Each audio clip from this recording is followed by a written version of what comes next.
সুপ্রিয় দর্শক, কম্পিউটার প্রশিক্ষণের ধারাবাহিকতায় আপনাদেরকে অভিনন্দন জানিয়ে আজকে আমরা আমাদের কম্পিউটার শিক্ষা যে ক্লাস রয়েছে এই ক্লাসের আমরা দেখব হচ্ছে 25 নম্বর ক্লাস। আমরা গত ক্লাসে দেখেছিলাম 24 নম্বর ক্লাস পর্যন্ত। তো বিষয় হচ্ছে গত ক্লাসে আমরা বাংলা নিয়ে আপনাদের সঙ্গে কথা বলেছিলাম, বাংলা কিভাবে কম্পোজ করতে হবে।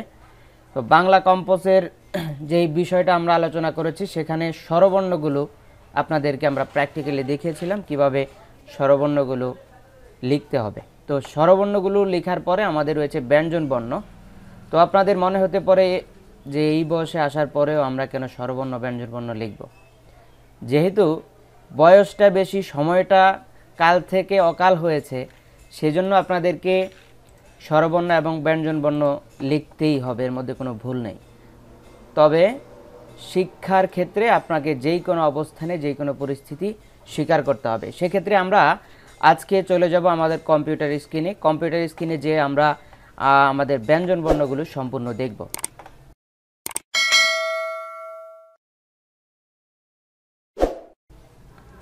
তো দর্শক, আমরা চলে এলাম কম্পিউটার স্ক্রিনে দেখতে পাচ্ছেন আমাদের বরাবরের মতো ফন্টটা চেঞ্জ করতে হবে।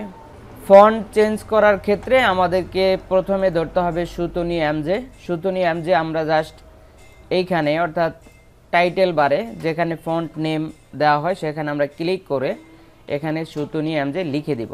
সুতনি এমজে লিখে ইন্টার প্রেস করব। করার পরে হচ্ছে আমরা এখান থেকে অর্থাৎ বিজয় 52 যে আইকনটা রয়েছে এই আইকন থেকে আমরা জাস্ট বিজয় ক্লাসিক ধরতে হবে। বিজয় ক্লাসিক ধরার পরে আমরা এখান থেকে বইটি ফলো করব। আপনারা বইটি ডাউনলোড করে সেখান থেকে বই ফলো করে আমাদের এই টিউটোরিয়ালগুলো আপনারা সম্পূর্ণ দেখবেন। আমরা ইতিমধ্যে দেখতে পাচ্ছি যে আমাদের স্বরবর্ণ এবং ব্যঞ্জন বর্ণগুলো এখানে সাজানো রয়েছে। আমরা এগুলোকে প্র্যাকটিক্যালি দেখব। তো প্রথমেই আমরা দেখতে পাচ্ছি যে ক লিখতে হলে আমাদের জে প্রেস করতে হবে এবং শিফট জে প্রেস করলে হবে খ। তারপরে হচ্ছে আমরা দিব ওর মধ্যে হলো ঘ লিখতে হলে শিফট ও দিতে হবে। লিখতে হলে আমাদেরকে দিতে হবে কিউ। তারপরে হচ্ছে লেখার পরে চ লিখতে হলে আমাদেরকে যাইতে হবে ওয়াই। শিফট ধরে ওয়াই দিলে ছ হবে। তারপরে হচ্ছে ইউতে হইতেছে শিফট ধরে দিলে ঝ হবে। তারপরে আমাদের কি আছে দেখতে হবে ইও। তারপরে হলো ঠ ইও দিলাম। জাস্ট শিফট ধরে আই প্রেস করলে ইউ হয়ে যাবে। তারপর হচ্ছে ট দিতে হবে টির মধ্যে। টি এবং টর মধ্যে অন্যরকম একটা সম্পর্ক আছে। টর পরে আমরা স্পেস দিয়ে ঠ লিখতে হলে আমাদেরকে যাইতে হবে শিফট ধরে টি প্রেস করতে হবে। এরপর হচ্ছে ই প্রেস করব। ঢ লিখতে আবার শিফট ই প্রেস করতে হবে। অন্যান্য ফন্টের ক্ষেত্রে অর্থাৎ স্বরবর্ণের ক্ষেত্রে ব্যঞ্জন বর্ণটা একটু সহজ আমার কাছে মনে হয়। তবে সেক্ষেত্রে আপনাদের ইংলিশ কিবোর্ড মুখস্থ থাকাটা বাধ্যতামূলক। কারো যদি ইংলিশ কিবোর্ড মুখস্থ না থাকে সেক্ষেত্রে সমস্যার মধ্যে পড়তে পারেন।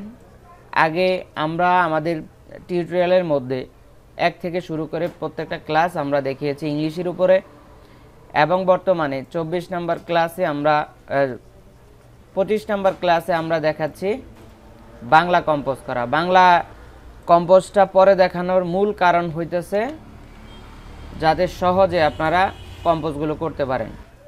লিখতে হবে বির মধ্যে। তারপরে যাব আমরা কোথায়, তারপরে যে ফ ব। প লিখতে হবে আর এর মধ্যে। ফ লিখতে হবে শিফট আর। ব লিখতে হবে এইচ। ভ লিখতে হবে শিফট এইচ। তারপরে আমরা দেখব দিতে হবে এম এর মধ্যে। তারপরে দিতে হবে ডব্লিউর মধ্যে। ভি দিলে হবে র। তারপর হচ্ছে হইল শিফট ভি দিলে হবে ল। তারপরে আছে কোনটা গেল শিফট ভি দিলাম, দিলাম এম এর মধ্যে। তারপর পেট কাটা সেটা হলো এন এর মধ্যে। শিফট এন দিতে হবে। তারপরে দন্ত হইল এন এর মধ্যে। তারপরে যাব কোথায়, দন্ত হ ডয় শূন্য র। দিব আমরা।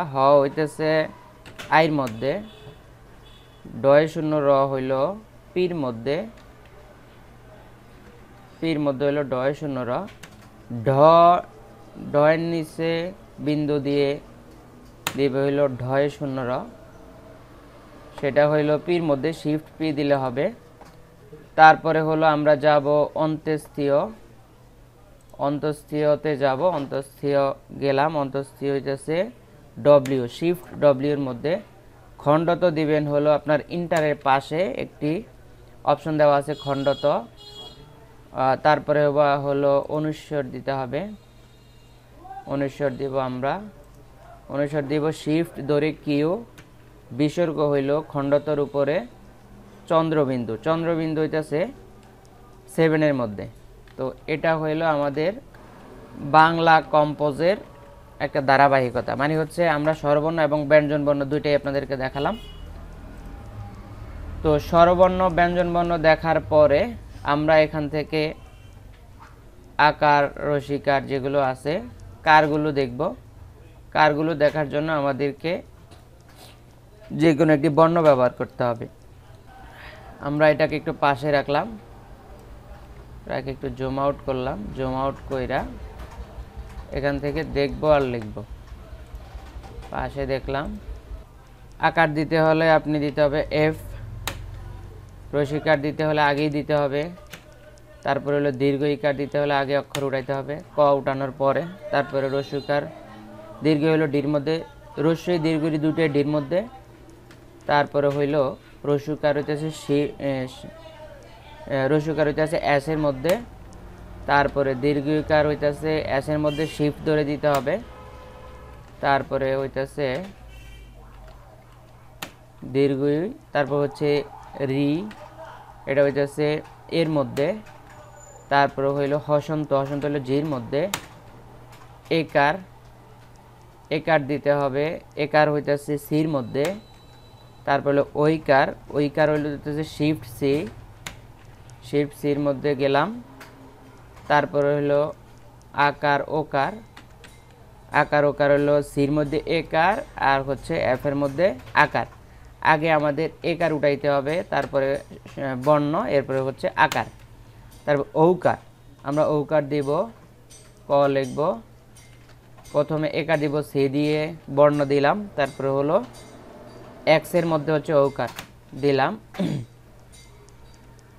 ঐকার দিতে হবে শিফট, শিফট ধরে এক্স, শিফট ধরে এক্স, যেটা আমরা একটু আগে লিখলাম ঐকার। রেফ দিতে হবে, রেফ দিতে হবে কি দিয়ে, যেমন কর উপরে যদি আমরা রেফ দেওয়ার প্রয়োজন হয় তাহলে আমরা ক লিখব, শিফট ধরে এ দিব, শিফট ধরে এ দিলে হবে রেফ। তারপরে হসন্ত হলো জির মধ্যে, সেটা একটু আগেই বললাম, শিফট ধরে জি দিলে দাড়ি হবে, যেমন লেখা শেষ করে আমরা দাড়ি দিয়ে দিলাম।